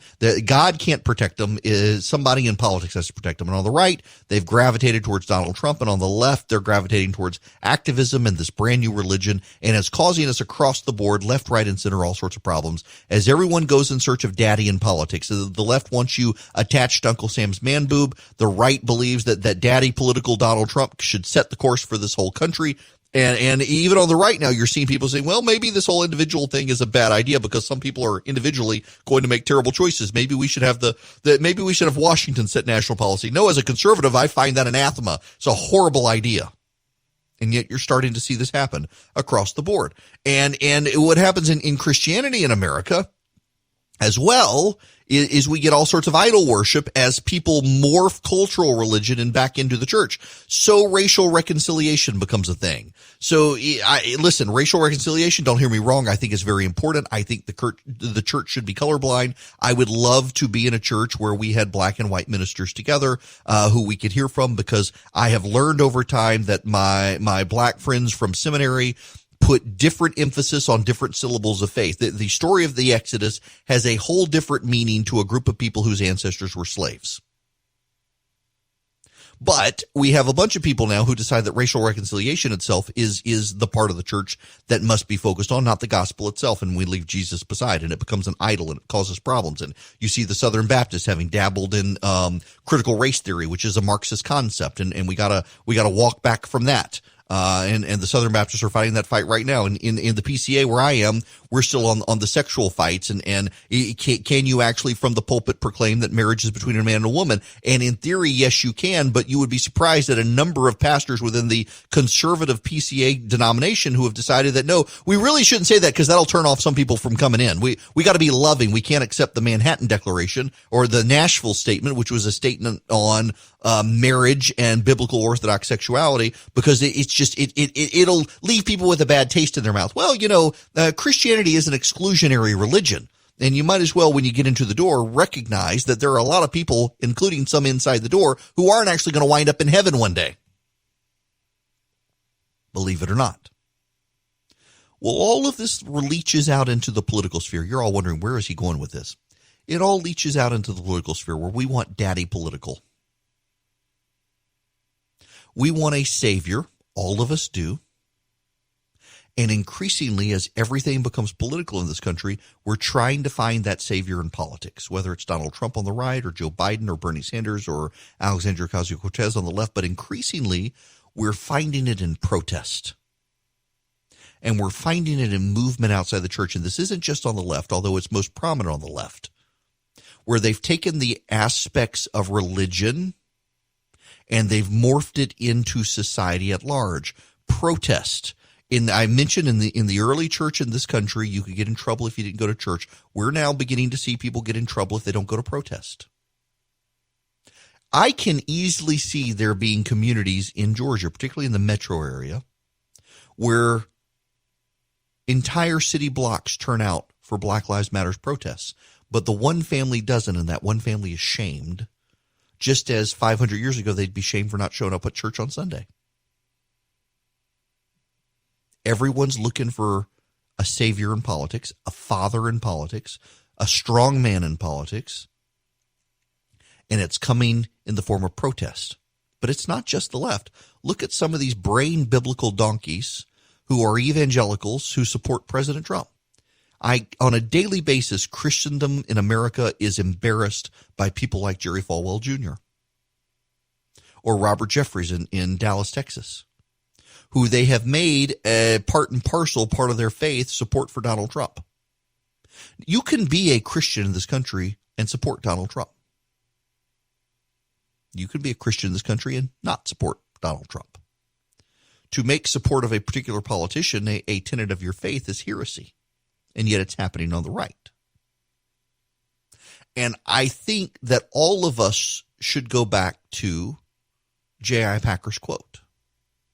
You sum up the whole of New Testament religion if you describe it as the knowledge of God as one's Holy Father. If you want to judge how well a person understands Christianity, find out how much he makes of the thought of being God's child and having God as his father.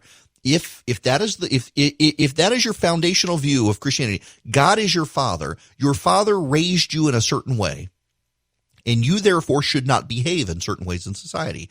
And increasingly I find on the right, I've got friends who now dabble in this, that we should behave exactly as the left. The reason the left is dominant and wins is because they're nasty and they fight. Everything is a fight. Everything must be politicized. Everything must be fought. And you must stand on a particular side. You can't do that if you're actually someone who takes your faith seriously. First of all, you've got a father who actually is going to protect you. The creator of the entire universe can protect you. Second, you are going to be persecuted. Jesus Christ himself said so. You can have all these wonderful things in the world, but you're going to get persecution as well if you believe in him. Third, There are things you just simply cannot do. A godless, secularist atheist can behave in certain ways that you as a person of faith cannot. And you see this in the protest movements of the day and the things that whip people into a frenzy and the dividing lines. And those people want you to behave this way. And there are people on the right now saying, we must engage exactly as they behave. We must dox, we must shame, we must out the people on their side. We must harass them. We must send the mob, the conservative mob for them. You can't do that. If God is your father, he expects you to behave in a certain way, and you will be disciplined. And if you keep behaving in that way, then at some point people must question whether or not he really is your father, because your father raised you in a better way.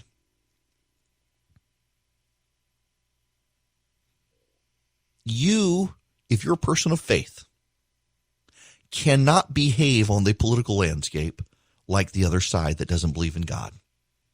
And a lot of you are, but not only that, a lot of you are twisting your faith to try to justify your behavior. And you'll be called to account one day for that. And so will I.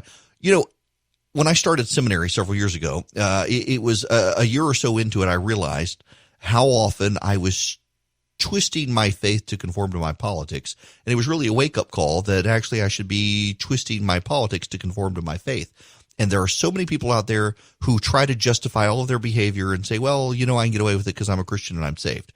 You know, I think J.I. Packer would disagree with that. You find out how much a person makes of the thought of being God's child and having God as his father. If it is not the thought that prompts and controls his worship and prayer and his whole outlook on life, it means he does not understand Christianity very well at all.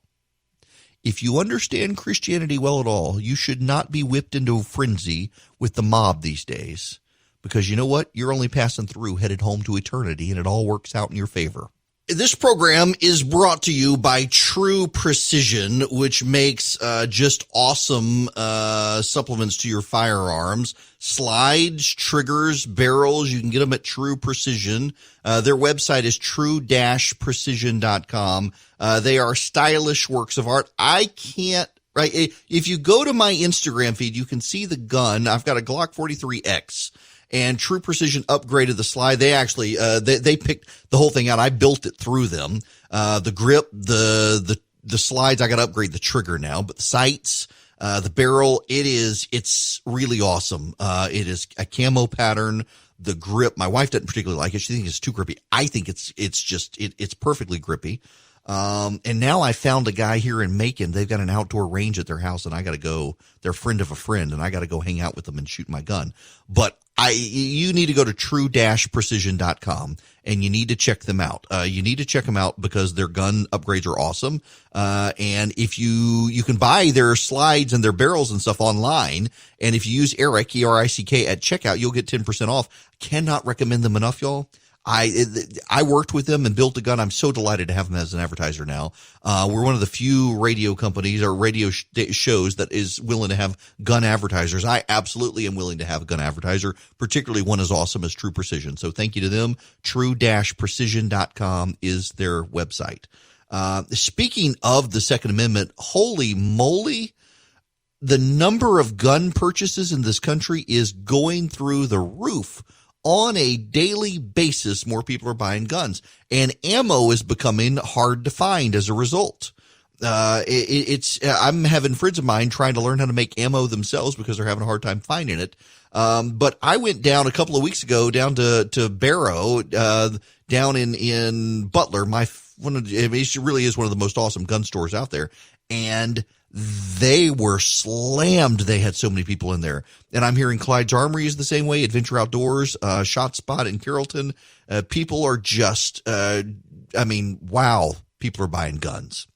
Now, if you're one of these gun manufacturers in Georgia or whatnot and you need access to capital, you should reach out to my friends at First Liberty Building and Loan. If you're a company in Georgia and you want to grow, you need access to capital, or you need into the PPP program, First Liberty Building and Loan is the way to go. They're in Noonan. They're local. They're good friends of mine, the Frost family. Brandt V is actually one of the vice chairman of the Republican Party here in the state. Great people. FirstLibertyGA.com is their website. If you need PPP, they can get you into the program. They can't guarantee it, but they'll do their best to get you into it. But if you're a business and you want to grow, You reach out to them for access to lines of credit and loans. They can help you with that. It is firstlibertyga.com is their website. They are good people. And, man, there are a lot of companies out there right now on the gun side that need to be growing and need more money to be able to grow because people are buying up guns left and right out there. That makes new Republicans.